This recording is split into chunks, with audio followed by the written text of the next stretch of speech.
একদা আমার পীর হজরত কারি ইব্রাহিম মরহুম সাহেবের কাছে জিজ্ঞাসা করিলাম।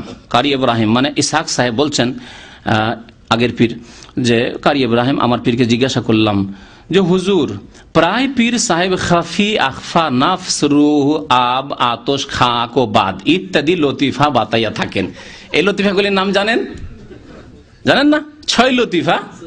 এই 6 লতিফার জিকিরের কথা মকসুদুল মুমিনিনে এই গুমরাহি রয়েছে। মকসুদুল মুমিনের বক্তব্য হইতে তখন অডিও রেকর্ড হইতো, তাতে আলোচনা করেছি। মা আনজালাল্লাহু বিহা মিন সুলতান, না কোরআনে, না সুন্নতে, না সাহাবায়ে কেরামের আমলে, না খোলাফায়ে রাশিদিনের আমলে, না ইমাম আবু হানিফা, শাফি, মালিক, আহমদ কেউ জানতেন না এই 6 লতিফা। খাস খাস তরিকার জিকির। তো এই নামগুলি শুনে শুনে রাখেন। এগুলি হলো খাফি, আখফা, নাফস, রূহ, আব, আতশ, খাক। কয়টি হয়ে গেল? আতশ, খাক একসাথে বললো নাকি? 6টি। ও বাদ, হ্যাঁ, এতগুলি হলো। বাদ মানে, হ্যাঁ, আব মানে পানি, আর বাদ মানে হাওয়া। এগুলো হচ্ছে লতিফার জিকির। আচ্ছা, মজার কথা শোনেন, লতিফা বাতাইয়া থাকেন, অনেক পীরেরা বাতাইয়া থাকেন, কিন্তু হুজুরের না বাতাইবার কারণ কি? কারি ইব্রাহিম সাহেব যে চরমনাই ইসহাক সাহেবের পীর ছিলেন, তিনি 6 লতিফার জিকির করতে বলতেন না, এমনি জিকির করে বলতেন। আর অন্যান্য সব পীরেরাই 6 লতিফার জিকির করতে বলে, তা আপনি কেন বলেন না? জিজ্ঞাসা করলেন একদিন ইসহাক সাহেব।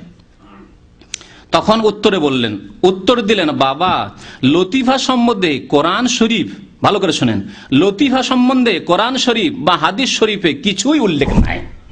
আমি যদি বলতাম তো সন্দেহ করতেন যে এরা সৌদি আরবে পড়াশোনা করে যাও দেশে পড়েছিল সব ভুলে গেছে, একবার সব কিছুরই বিরোধিতা করে, এরকম ভাবতেন, তাই না?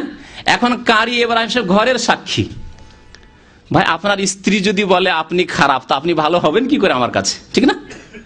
আপনার ছেলে মেয়ে সবাই যদি বলে আপনি খারাপ, তাহলে আপনি কি করে ভালো হবেন সমাজের লোকের কাছে, গ্রামের লোকের কাছে?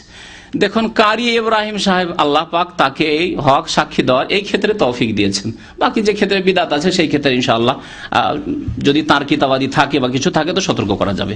পীরতন্ত্র এক কথায় বিদাত, তারা বিদাতের শিকার হয়েছিলেন, কিন্তু তার কাছে ইসহাক সাহেব আর ফজল করিম সাহেব চাইতেও একটু বেশি ইলম থাকায় তিনি এই হক স্বীকার করেছেন যে বাবা, লতিফা সম্বন্ধে কোরআন শরীফ বা হাদিস শরীফে কিছুই উল্লেখ নেই। লতিফার প্রমাণ কোরআন হাদিসের নেই।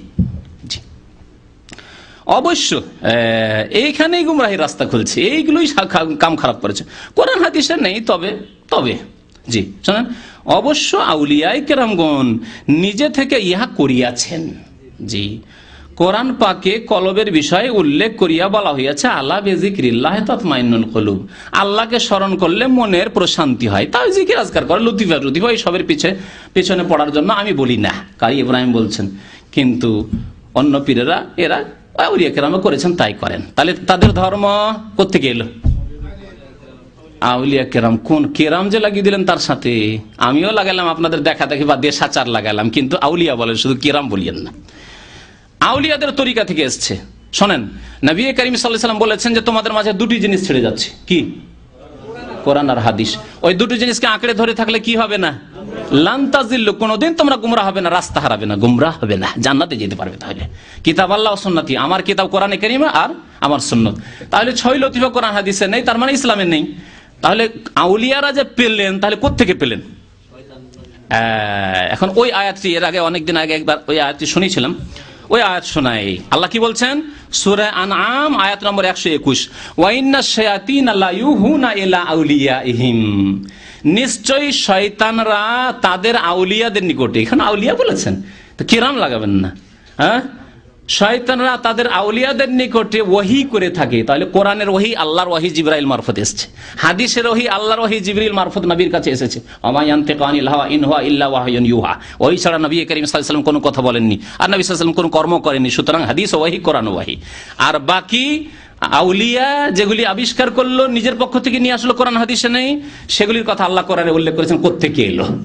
জিবরাইল মারফত আসেনি। ওয়া ইন্নাশ শায়াতিনা লা ইউহুনা, নিশ্চয় শয়তানরা অবশ্যই ওহী করে থাকে তাদের আউলিয়াদের নিকটে, লিউজাদিলুকুম, হে মুমিন মুসলিম, হে সহি আকীদার মানুষরা, তৌহিদি জনতা, তোমাদের সাথে তারা ঝগড়া বিবাদ করবে, আর তারা ফিরকাবাজি করবে, তারা নতুন নতুন দল তরিকা তৈরি করবে। সেই জন্য লিউজাদিলুকুম ওয়া ইন আতাতুমুহুম, তাদের কথা যদি মানো, আল্লাহ বলছেন, ওয়াইন আতাতুমুহুম, তাদের যদি আনুগত্য করো, যে যাই যখন এদের দলবল ভারী দেখছি, এদের জিকির হালকা অনেক লোক, চরমনাইয়ের ইজতেমাতে বরিশাল জায়গায় দেওয়া যায় না, লক্ষ লক্ষ লোক, বিশ্ব ইজতেমাতে কোটি কোটি লক্ষ লক্ষ লোক ইত্যাদি, তাহলে তাদের দলে চলে যায়। আল্লাহ বলেন ওয়াইন আতাতুমুহুম, তাদের জন্য আনুগত্য করো, তাদের কথা মোতাবেক চলো, ইন্নাকুম লা মুশরিকুন, তাহলে তোমরা মুশরিক হয়ে পড়বে, তাহলে তোমরা মুশরিক হয়ে পড়বে। তাহলে বুঝলেন যে 6 লতিফা করতে গেছে মিন ওয়াহি শাইতান, শয়তানের ওহী।